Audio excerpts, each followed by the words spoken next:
Hello and welcome to Gazuma's Modding. Today we'll be taking a look at the Risk of Rain 2's mod manager and how it's actually quite easy to use and create your own mod packs to give to your friends so you can all play multiplayer quite easily. So we'll get right into that.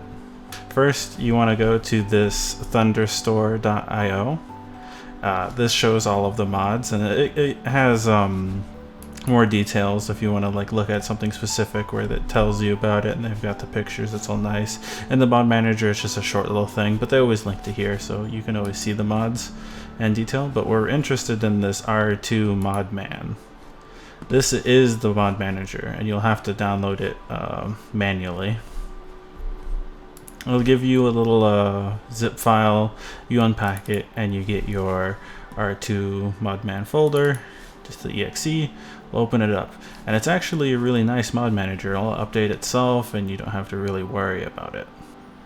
Alright, so when you get in here you'll probably just have the default one.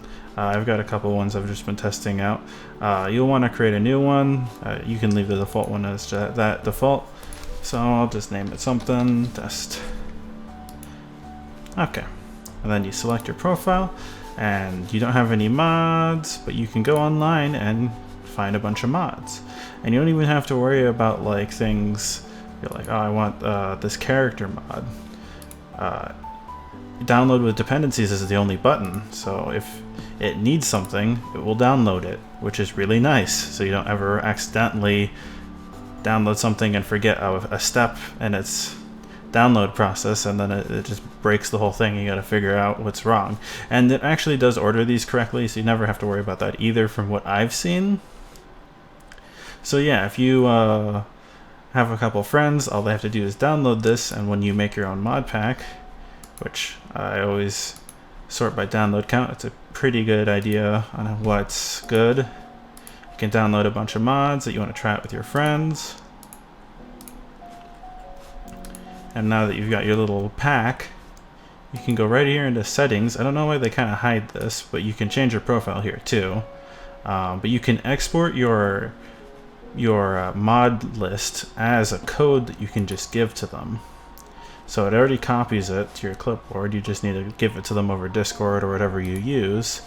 So here, I'll change my profile, and I'll delete this because it's the one we already have.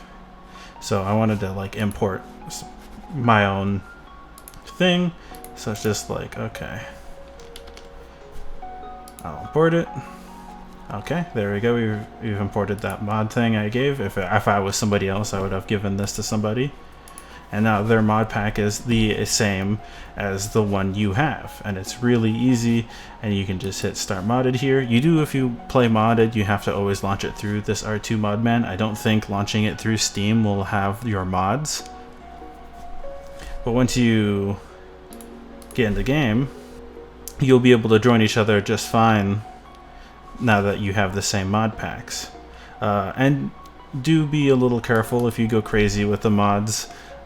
Sometimes it can cause the game to lag or take a really long time to launch.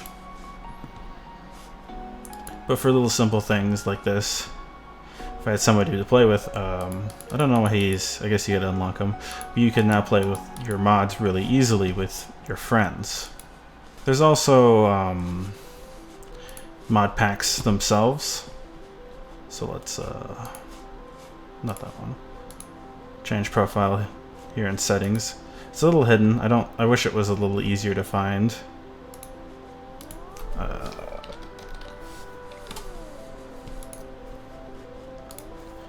You can also find other people's mod packs if you go into the filter categories and select mod packs.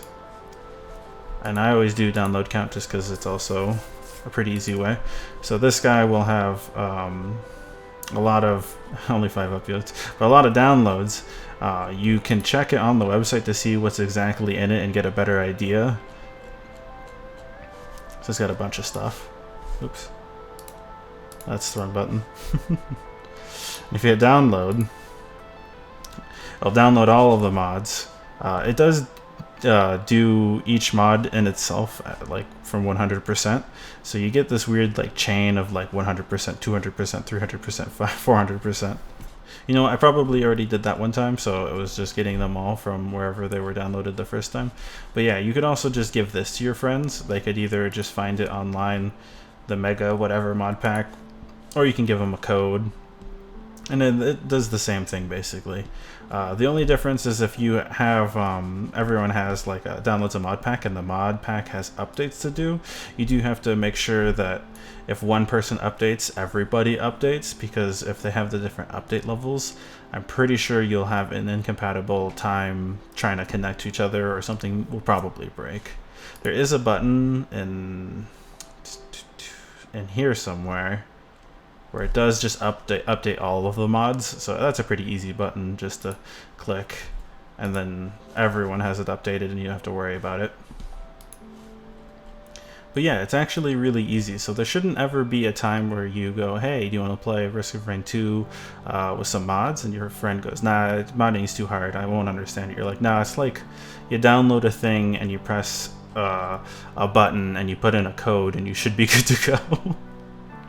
And I hope it helps more people play modded Risk of Rain, because a lot of these mods are really nice and really good.